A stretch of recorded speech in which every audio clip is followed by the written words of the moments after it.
Assalamualaikum warahmatullahi wabarakatuh. Saya Tisa Anggraini dengan nomor BP 200104104. Hari ini saya akan menjelaskan mengenai kontaktor 3 fasa. Nah, kontaktor itu sendiri merupakan sebuah komponen listrik yang dapat digunakan untuk menyambungkan ataupun memutuskan arus listrik secara bolak-balik, atau disebut juga dengan arus AC. Komponen ini biasa juga disebut dengan relay kontaktor yang biasanya terdapat pada panel kontrol listrik. Nah, fungsi kontaktor ini sendiri yaitu sebagai saklar transfer dan interlock di sistem ATS. Prinsip kerja dari kontaktor ini sama seperti relay. Di dalam kontaktor juga terdapat saklar normally open dan normally closed, ditambah sebuah kumparan tembaga. Kalau koil atau kumparan tembaga itu diberi aliran listrik, selanjutnya saklar akan terhubung dan kemudian otomatis mengubah kondisinya. Bagian dari kontaktor ini sendiri yaitu yang pertama ada koil. Nah, ini koil. Selanjutnya ada kontak utama. Kemudian ada yang namanya kontak bantu.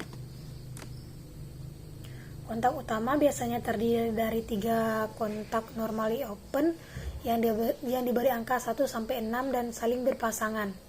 Biasanya untuk instalasi industri beban dihubungkan langsung pada ketika fase ini. Selanjutnya kumparan tembaga koil pada kontaktor yang berfungsi untuk menentukan kontrolnya. Kemudian ada namanya kontak bantu.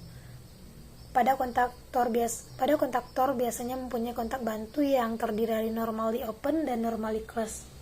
Kedua kontak tersebut dapat membantu kita dalam mengendalikan arus listrik.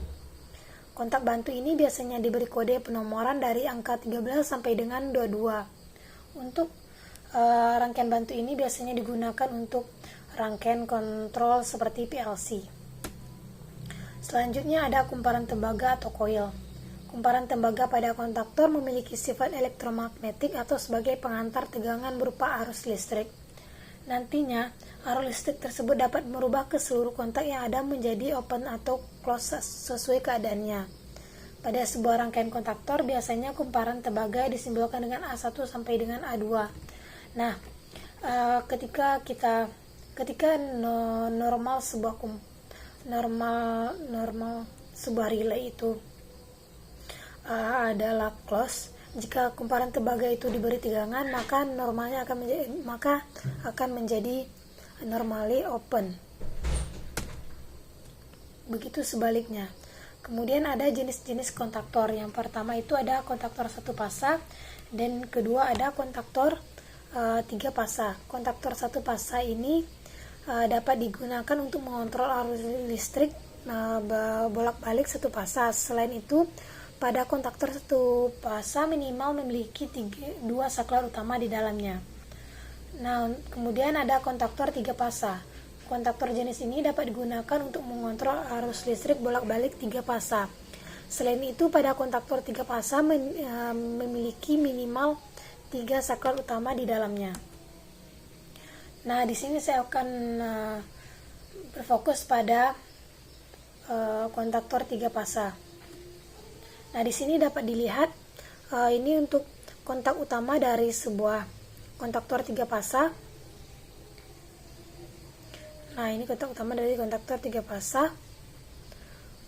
Kemudian